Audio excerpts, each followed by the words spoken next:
Madam President, I rise today to speak about the need to further address the problems in the credit rating agency industry. Senator Dodd has presented us with a very good bill. It takes major strides in addressing many of the problems that brought our economy to the brink of collapse. It reins in too big to fail, brings derivatives out of the shadows, and creates a new consumer watchdog that will prioritize consumer protection over Wall Street profits. Senator Dodd's bill includes several provisions on credit rating agencies. It holds rating agencies accountable in court for being reckless in their duties. It requires increased disclosure, creates new complaint systems, and requires raters to use information beyond what is provided by issuers. These are a few of the many provisions that the Dodd bill includes to begin to address issues with credit rating agencies, and they're all good. But one thing it doesn't do is get at the underlying problem, the conflict of interest inherent in the issuer pays model, where the issuer pays the rating agency. To root out conflicts of interest completely, we must change the vested interests of each of the players. The central conflict of interest can be boiled down to this.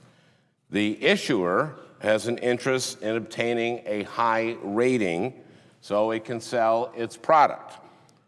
The credit rating agency has an interest in giving out a high rating so it can sell its service.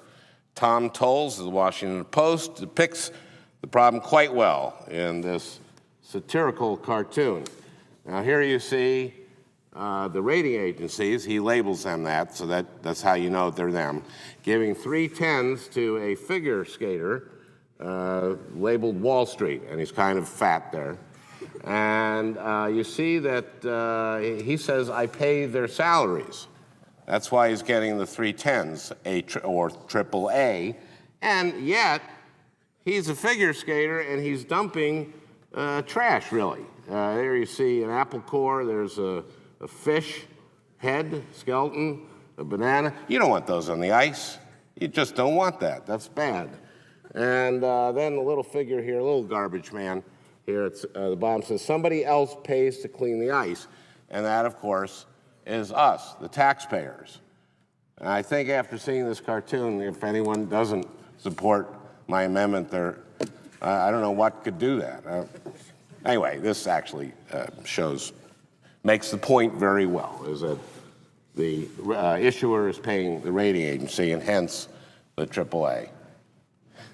However, the credit rating agency should have an interest in providing accurate ratings, unlike the 10 here, so that investors are provided with accurate information that they need to make investment decisions.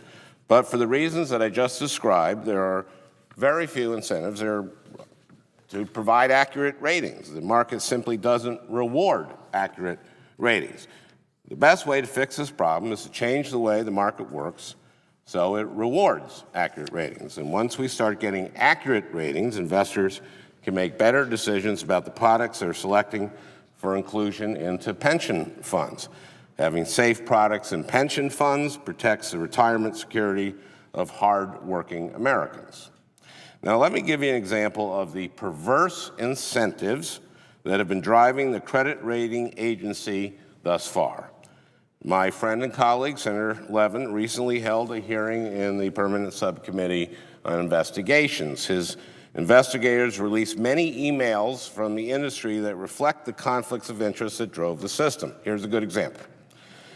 Now, this is a rating agency employee writing to his own rating agency people about a group of theirs.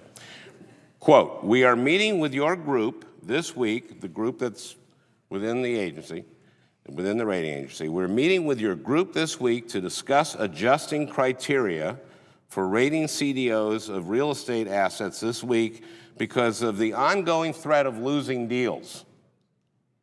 Lose the CDO and lose the base business. So here, the credit rating agency is proposing to change its rating criteria to avoid losing business. This is exactly what was at the root of all these AAA-rated subprime mortgage-backed securities that were leveraged and had the CDOs on them, these exotic instruments that were rated AAA, and what created this entire mess. Now, it's clear here that the incentives here are to keep customers coming back, to make sure that accurate ratings aren't driving customers into the arms of other rating agencies. Don't want to let accuracy get in the way of more business. We need to change the incentives. Now, I believe that my amendment, number 3808, will do that. The amendment tasks a board, a self-regulatory organization, with selecting a pool of qualified credit rating agencies. The board would then choose a system to assign, one at a time, one of these qualified credit rating agencies to each request for an initial credit rating. Issuers could no longer shop around for the best rating. They could, however, get a second, third, or fourth rating from any agency they choose, but the first assigned rating would provide a check against the next agency inflating its rating.